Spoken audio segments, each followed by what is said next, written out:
There is hunger beyond food that is expressed in food. And that's why feeding is always a miracle. This is a quote from Sarah Miles's book entitled Take This Bread. Food is a basic necessity. Hunger comes from the absence of food.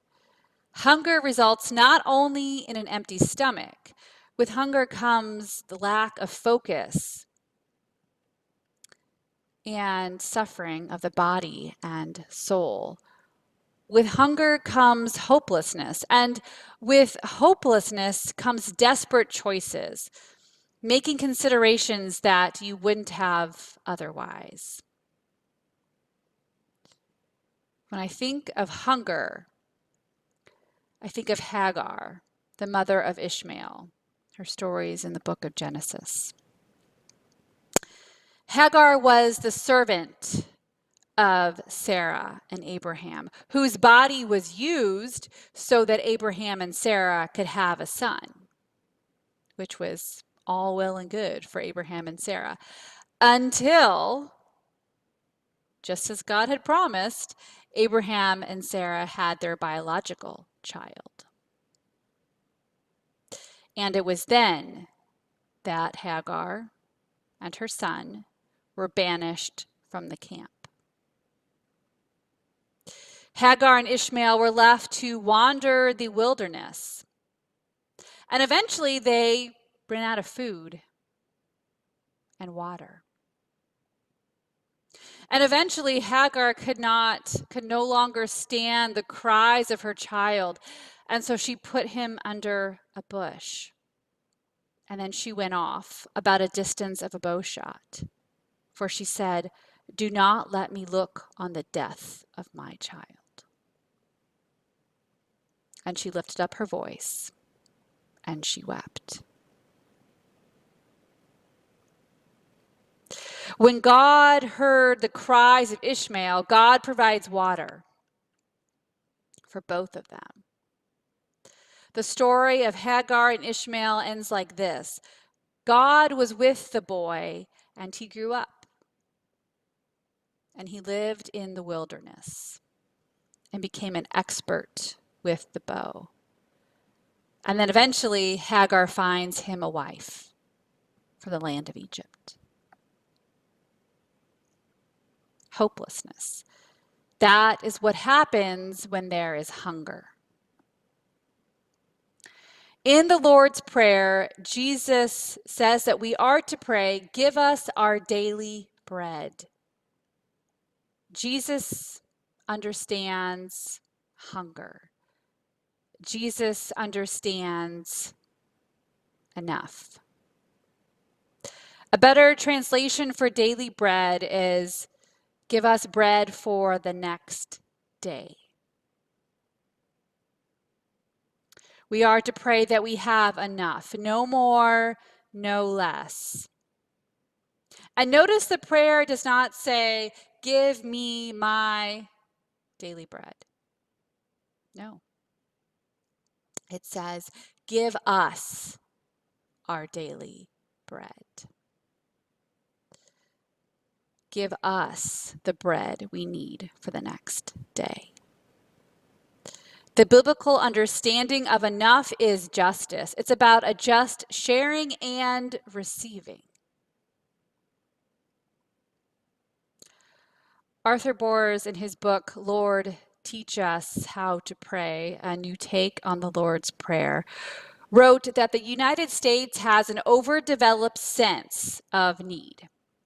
That is to say, we think we need more than what we actually do. Remember when we were buying stores out of toilet paper? This is a great example of our collective overdeveloped sense of need.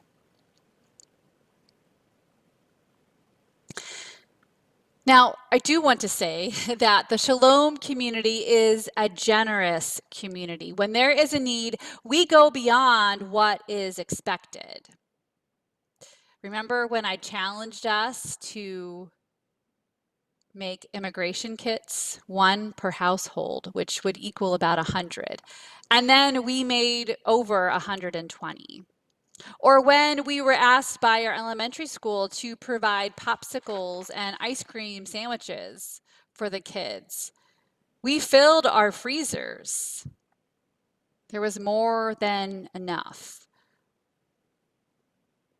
And recently, in a period of 24 hours, 3 Shalomers emailed me telling me they had more of enough of something and wanted to know where to give. So we understand generosity. We understand enough. But that does not mean we are off the hook when it comes to hunger, to giving us our daily bread. Our challenge then is to reflect on the systemic nature of hunger. Why isn't there enough? Who is suffering? What can we do? Hagar and Ishmael were hungry because of the actions of Abraham and Sarah. The reasons why some have more and others has less has nothing to do with God and everything to do with humans.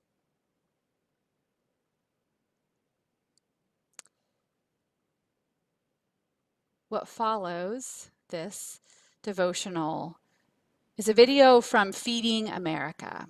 It's about one family's experience with hunger. I want you to pay attention to the questions that the mother is weighing as it comes to her family and food.